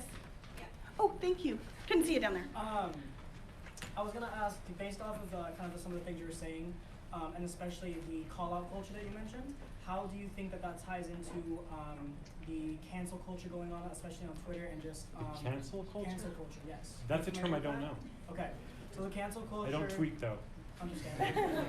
It's basically people who, I guess, do certain things that is perceived by a large group of people, and then they're called out on Twitter, and therefore like canceled basically. So I'm trying to think of a prominent example. So it sounds like the call out stuff. Yeah, I think it was kind of Publicly embarrass someone. Yes. Accuse them of something. Can you repeat the question? So he asked how, well, actually I'm not sure we got to the question yet. We were laying down the terms. So Yes, what's the question? The question is just how do you think that kind of the things going on at BC pertains, or I guess adds on to the viral cancel culture going on right now? How do the things at Bakersfield College pertain to the viral call-out culture or cancel culture on Twitter? Yes. Okay, well, so I don't really understand this cancel culture thing, so I don't want to step in it too far. But the call-out culture, I understand, this idea of calling people out. And it happens all the time. People can be accused of being a racist or accused of being sexist or accused of doing something that's not right. And sometimes someone did something wrong and they should be, wag of the finger, right? But it sort of seems to be accelerating at a pace that's outstripping what evidence might actually substantiate. Where you have someone say, well, that's racist, and it just becomes the gut instinct that it must be because we all know everything's racist. So it takes advantage of this lack of evidence to just throw aspersions on anyone, and it can really ruin careers. I know in the last year here at BC, I can think of 2 faculty, 3 administrators, 2 faculty, 1 administrator, besides myself, who have been called out and accused of things, egregious, horrible things that have potentially derailed their careers. And I think that's a lot more dangerous than the imagined what may or may not have happened without evidence. You're going to damage some people's careers possibly with these false accusations. And that's just in the last year or so. Yeah, that answers my question. Yeah. I want to make sure I'm not missing anybody over there because I haven't called anybody from over there much. Okay, yes. I did say another question, but I was just wondering, you pointed out how individuals can also perform logical fallacies, how it's seen. What are some tips that you could recognize that can try to prevent or recognize it from others and try to not or prevent having logical Take philosophy B9. Tips to identify logical fallacies, right? I think, you know, you have to get away from your gut response. Maybe your gut response gives you some good, but you can't make your decision on that, right? So what are some tips for identifying logical fallacies? You know, I would really point you to Professor Korsak and the philosophy department, because that is their bread and butter. I don't know how to, other than memorizing them and going over them repeatedly and maybe looking at the newspaper and go, if you watch politics, oh, politicians are rife with them, right? I mean, that's all they use. Everything out of a certain politician's mouth is just logical fallacy after fallacy. So if you can just maybe play a game and start going, now you'll piss everybody off when you start saying that's a logical fallacy. But you mean, maybe don't do it too much to your friends. But yeah, you could read the news, watch, if you listen to talk radio or news TV like MSNBC, Fox News, I mean, it's just tons of that stuff. And just pick it apart. Practice, I guess. Try and make a drinking game of it. Make a game. A drinking game. Yeah, you'll be dead. Tina. So I just have a question. You're asking about the difference between the chalk writings and then comparing them to the stickers. Don't you think that they were seen a little bit more offensive due to the current political climate, that maybe that's why they were attached to shooter training? It's not, I'm not agreeing or disagreeing, but to think about the current society we live in, there is an active fear that somebody may go a bit too far, being that we see shootings. Especially a white person, like a conservative white person, right, is the fear. I agree with you that there is a different context there. I do think that context is also inflated and exaggerated. If you look at the data of who the active shooters are, Mother Jones News, which is a very liberal news organization, produced a list of all the active shooters for the last 20 years, and you can break it down by race, and you'll actually find that about 55% of the shooters are white, which is slightly less than the national population. So actually, white folks are slightly underrepresented as mass shooters. Black folks are overrepresented. Mexican Americans are way underrepresented. For some reason, Mexican Americans don't go on mass shootings. But it's easy to sort of forget the data and just look at what's been on the news lately, and you can get caught up in that emotion and hysteria. And then you might say, oh my gosh, this might be another one. I agree with you. But I don't think that it's grounded in like logical, you know, let's actually look at the data, and the data doesn't support that. Well, and also just looking at it from, and I know you talked about fear and theory and all this, I just want to make sure that if something were to happen, Bakersfield College doesn't want to be on the other end and say we didn't. That's true. We want to be safe. We don't want to be like, well, we should have done something, but we didn't, right? It's a fair. Good. Yes, the gentleman. Two guys out there. Okay. Does he want they want to ask a question out there by you. Is that why you had your hand up too? Okay. Sorry. Dr. Garrett. Hello. My name is Eric, and I also came to Bakersfield College. I am of Mexican heritage. First generation, my parents were illegal. But I also get slightly concerned with the way that we have to speak openly in public.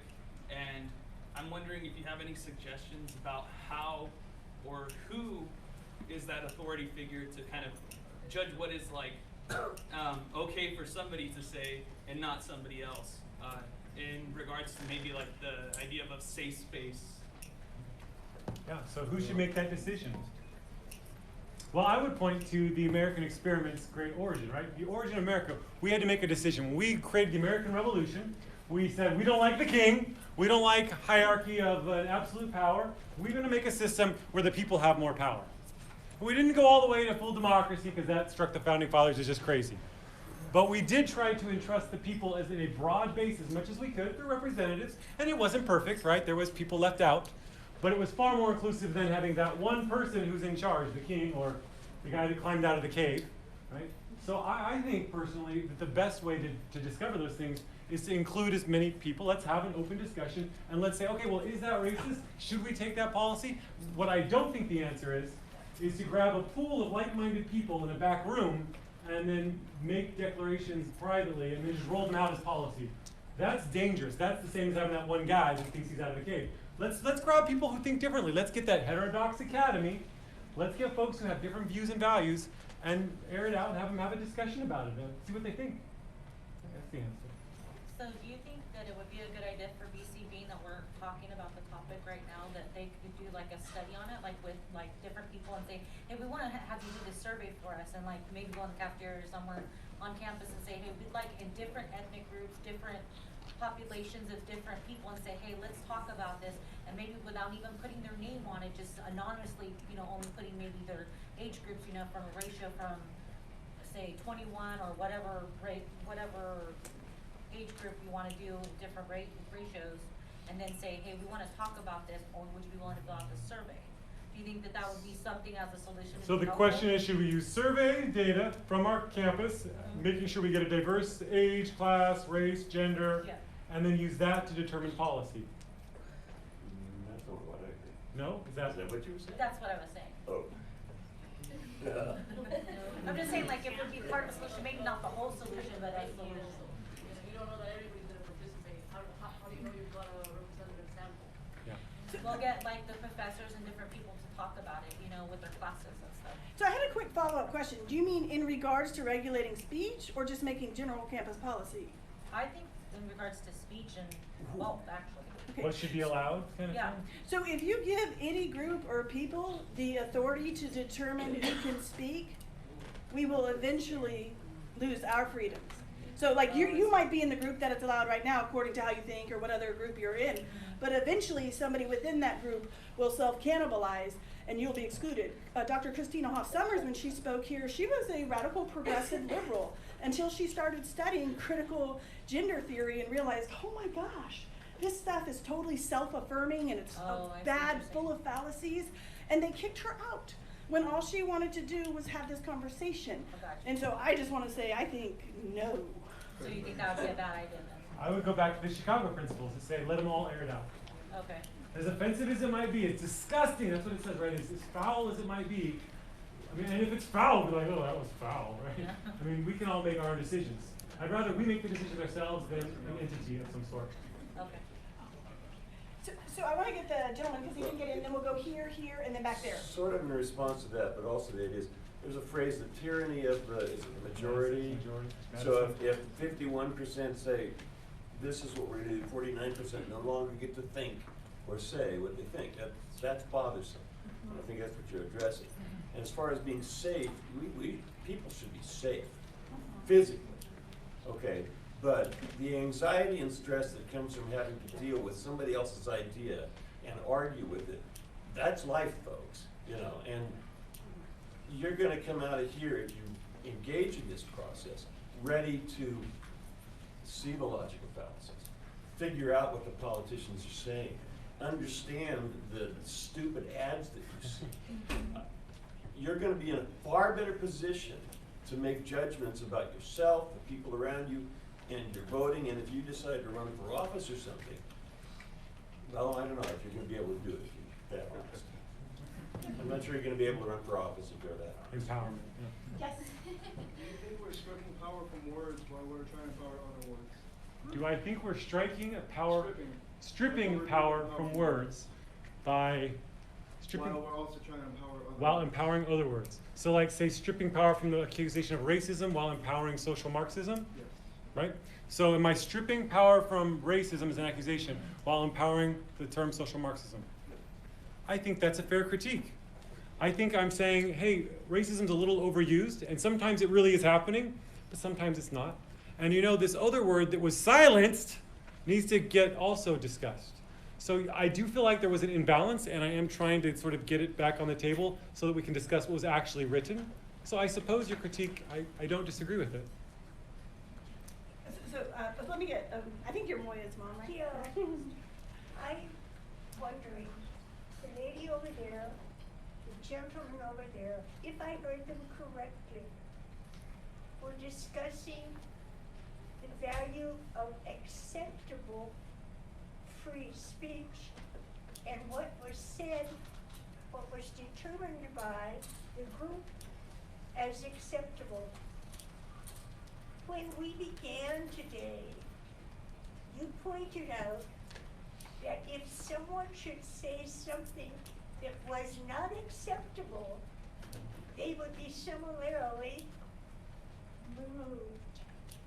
Or there is a policeman and there's another one here somewhere, I assume to protect us, somebody, me, from somebody else's free speech. I'm just wondering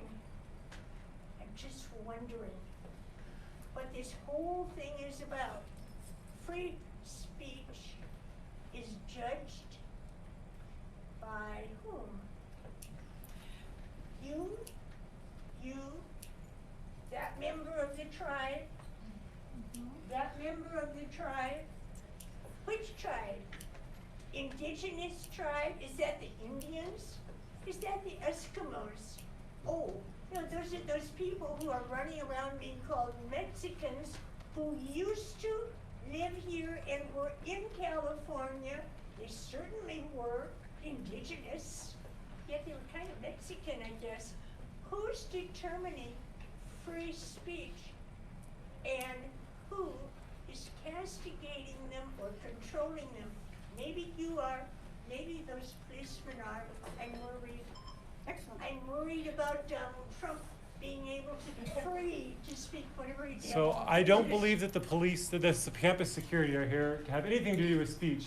They have no orders to stop anyone from speaking. They're here for violence, for actual violence, physical violence. Violence caused by Not violence of I feel hurt or violence of that's hurtful, but physical violence. As far as folks becoming removed, that is removed because they do not meet the campus standard of, Nikki used those words, time, place, manner. If they're completely disruptive and disallowing anyone else's speech, then they get removed.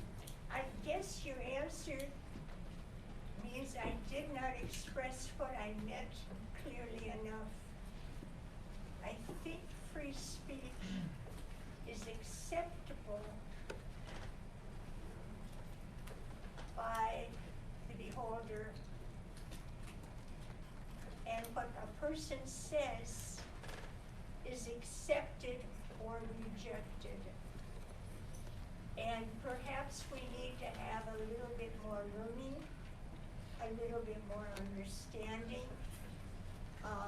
Yeah, I agree that it can be subjective and folks might feel like this is a warranted free speech, but this should not be allowed. And that's the problem. So we open the gates and we allow lots of folks to speak.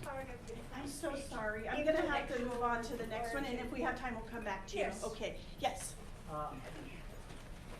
In the early days of the Republic, Thomas Jefferson observed that the elected officials coming to Washington, D.C., they would divide based on their living and social arrangements into intractable blocks. So what we experience now, I would common remark, is not that uncommon to what the nation saw at its early days of founding. His solution was informal social gatherings. So as an alumnus of Bakersfield College, I would make the recommendation that it's not only about free speech in the academy, but it's about the own relationships, the people that you socialize with, and how you open yourself up to diversity around ideology at your dinner table that will ultimately bubble up into a thriving and intellectually diverse and stimulating university and college. That is a wonderful comment. That should have been nothing. Excellent. There's a great book Alan Bowler introduced me to just last year. Bowling Alone, I think it's called, right? But talks about how we now bowl alone. We used to bowl together. We used to go out and hang out together. And then you learn about politics later, but you could overcome that because you had a relationship, right? You just read Bowling Alone recently, didn't you? No. You're like nodding your head. Many years ago. Okay, so yeah, so that's, I agree with you, absolutely, that we need more cross-cutting social interaction. You know, my background is Native American history, and I can tell you, looking at Native American tribes, for example, many tribes are broken into gender roles, right? There's clan roles, and those different people, different clans, and then there's moiety roles, and there's different of those, and they're all cross-cutting, and they're designed to create structure and support. But in our culture, we've sort of become more individual, like it's me and it's mine, and now we're starting to clump into my tribe, and our view and your view, and it's, yeah. I agree, the answer, one of the great answers is engage with people that are different than you, and maybe even put politics off to the side for like, you know, a little while while you build your relationship. Reggie? All right. You rightly note that I deeply prize free speech. You are wonderful, Reggie. It also raises tricky issues for the concept of responsible speech. Yeah. Cliche example, but an important one. Legally,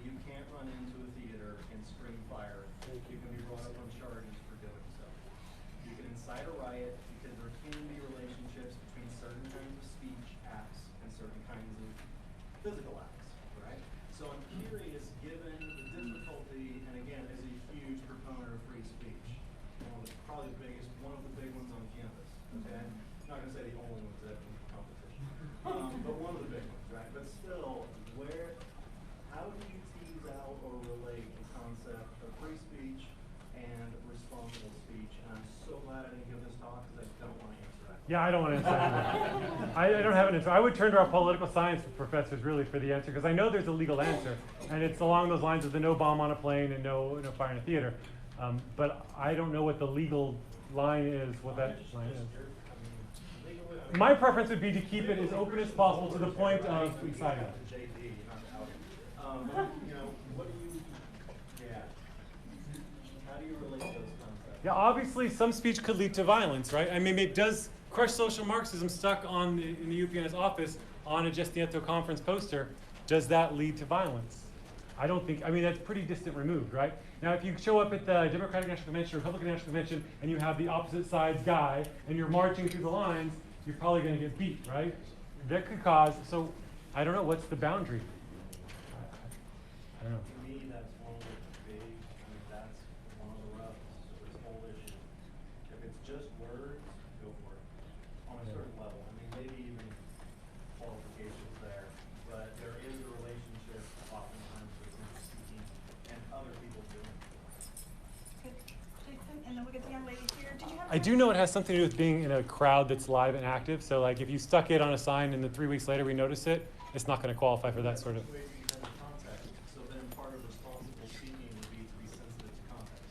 To the immediate context. I take it you're pushing against, and importantly so. Immediate context. Like the immediate crowd that's there. 1969 versus 2 months ago, for instance. Right, maybe. Or, pick your. Yeah, but it's not really 1969, it's last year. It's active up until very recent. Just as an example, just the context versus the speech. Or do we just have a responsibility not to respond with violence based on other people's words? Is that what it really comes down to? I am responsible for my actions, and if somebody says something that incites me or angers me, it is up to me how I react. Anyways, based on what Reggie was saying a moment ago, it reminded me of some of the history of the late 1800s with the social reform movements, the anarchist movements, the Wobblies, and groups like that. Specifically, there was a division that was deliberately chosen to take advantage of that gray area, and there were people who, the phrasing was, they would go out there, they'd be the inflammatory speakers, and they would say, it would be good if something like this happened, but they wouldn't say, go do this. Wild Bill Hayward. And then you have others who would act on it, and the distinction was propagation of the deed versus propagation of the word, and you couldn't be arrested and tried for propagation of the word because you didn't give a command to someone. And that's that gray area where they had to work out those details about fire in a theater and things of that nature. So it is a context-based issue. How are you doing it? How are you leading people? This is more of a statement. Because of all the diversity, we're known to be a melting pot, but we're not really a melting pot. We're more like a salad bowl. We can't really mix with all the opinions. The United States didn't start out as a country, it started out as states with their own ideas, and those states were their own countries until they were unified. I don't know, not the type to Reggie question.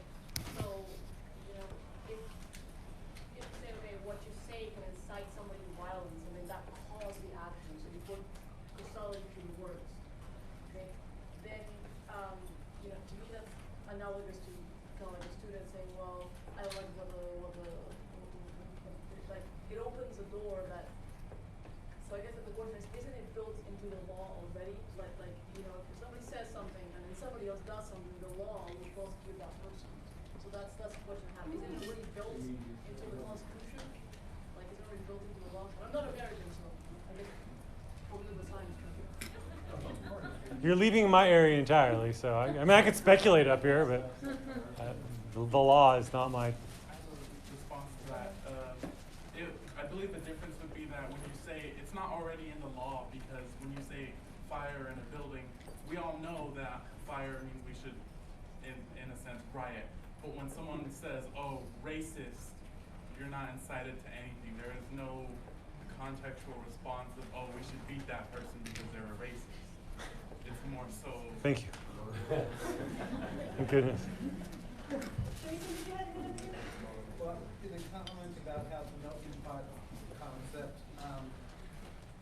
the phrasing I remember reading about, I don't know, 15 years ago was more of an analogy of a fondue pot where all the pieces melt on the edges and stick together, but the centers don't completely change and mix and swirl together. And that was one way of looking at the American experiment, was we are getting sticky, we are starting to absorb, but there's still some cores that haven't completely changed yet. Just a thought, image, because I'm hungry. Moya, did you have a question? Oh, okay, I thought you had your hand up. No. Okay. Yes, and then yes. I was just curious if you feel like social media is guilty of violating ex post facto law and incriminating things that people may not have really known or been taught that were wrong at the time, but committed, and yes, they were wrong, but like the attack against them was like exponentially more than it would have been in the context of the crime. So like finding some comedian that made a comment 20 years ago and then running him out of his career because he made a joke about gays, which 20 years ago would have happened, today would be a no. And so now he's held accountable for the new standard being applied to old actions, which is something we talk about in history all the time. I mean, tread carefully about judging the past, because you know that grandma's racist, right? Like, she is, a lot of your grandmas, and your grandkids are going to look at you and be like, well, you're whatever it is that in 100 years from now is wrong anymore. So be cautious, I think. Be a little bit more generous, maybe, and trust. I mean, I'm not saying go ahead and be a racist because grandma's a racist, but be understanding that it's a different time, and and so maybe we don't say the comedian should make gay jokes. Maybe but ruining his career over something that happened 20 years ago, or that grandma did. Recognize it's wrong. Recognize it's wrong, but teach that it's wrong. But destroy them entirely as an example is probably a little much. That's the cancel culture. No, that's cancel culture. Destroy them entirely. Okay, now I understand the cancel culture. Yeah, I don't like the word that. I'm digging up all that was in the past because of one thing that they did in the present. Yeah. Okay, good. And so I think we had Paul and then Mike. Two things, Matt. One of the things we talked about was just a few minutes ago that something about we don't go bowling together anymore. There's bowling on Thursdays. Over at the Boulevard at 4, and it counts for professional development. But I think we agree to disagree. There's a lot of people I disagree with on campus. I like tremendously. I don't bowl, but we go drinking. But there's that civil discourse that's lost. I mean, if I could kind of tie it all in, just be nice. Be nice to each other. You can still disagree and still go bowling. One of the problems that I kind of had with your talk, it was obviously it's confrontational, maybe a little too personal, I guess, in that respect. But I do respect you for coming up here and doing that, knowing that you're going to have colleagues that were none too thrilled about it. You know, you're the one kicking in the door, as it were. But I think we still bowl together. Yeah, bicycle or So we'll take two final comments, one from Mike and then one from Sal. But if you could please wait until you leave unless you're catching the bus so that their questions aren't interrupted.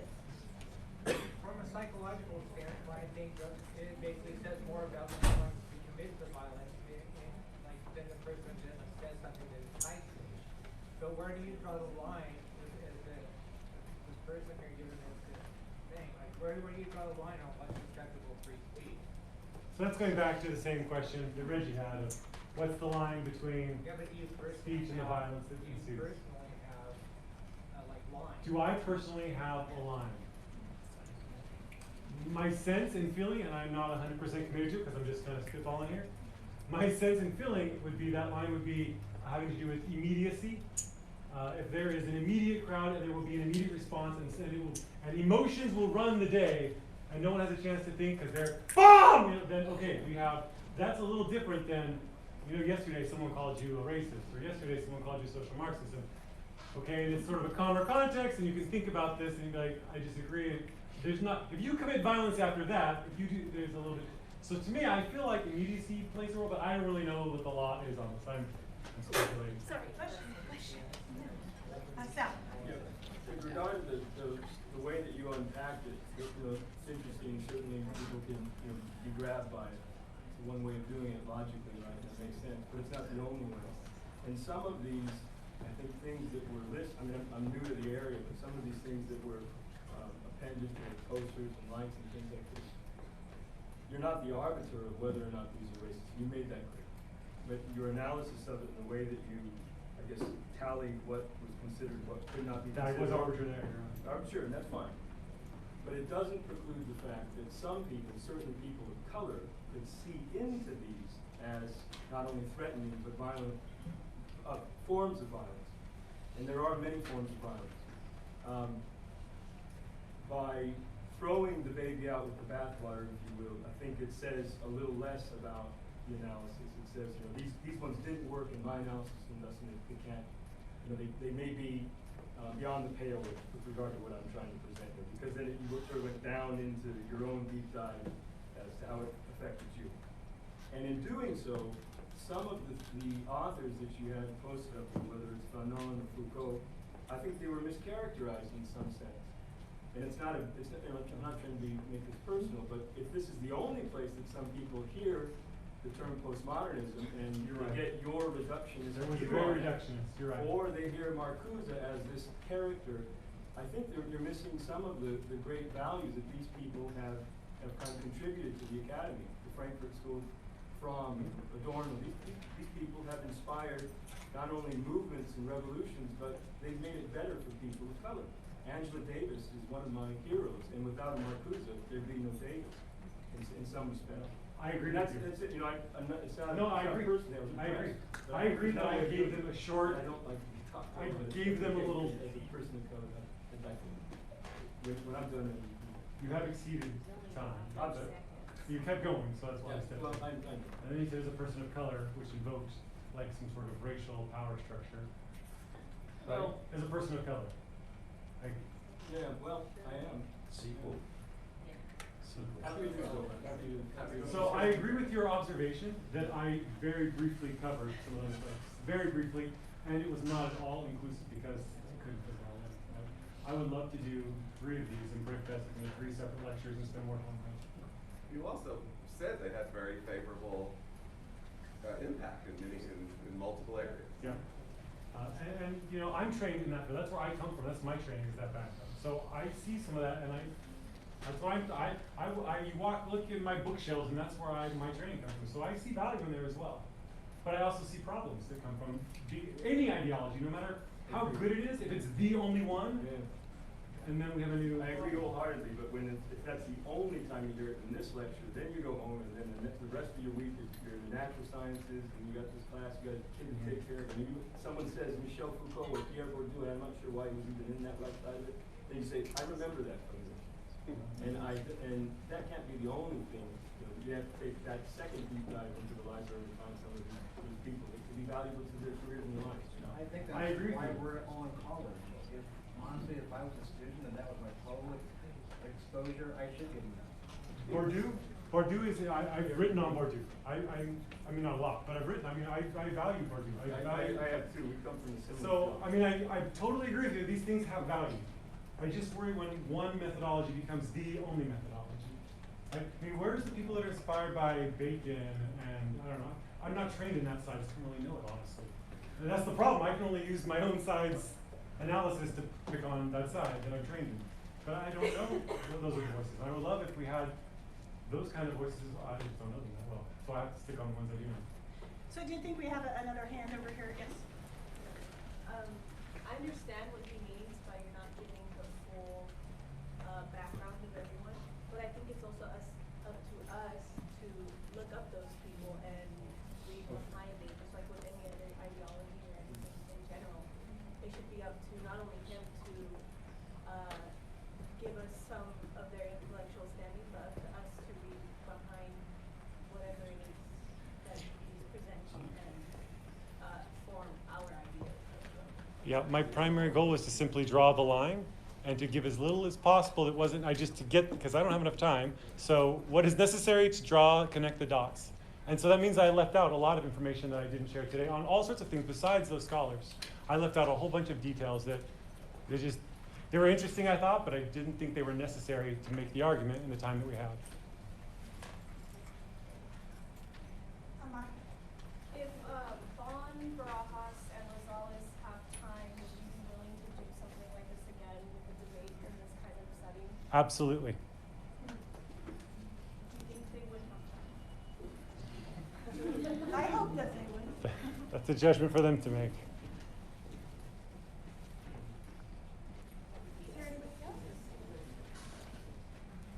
Thank you, Dr. Garrett.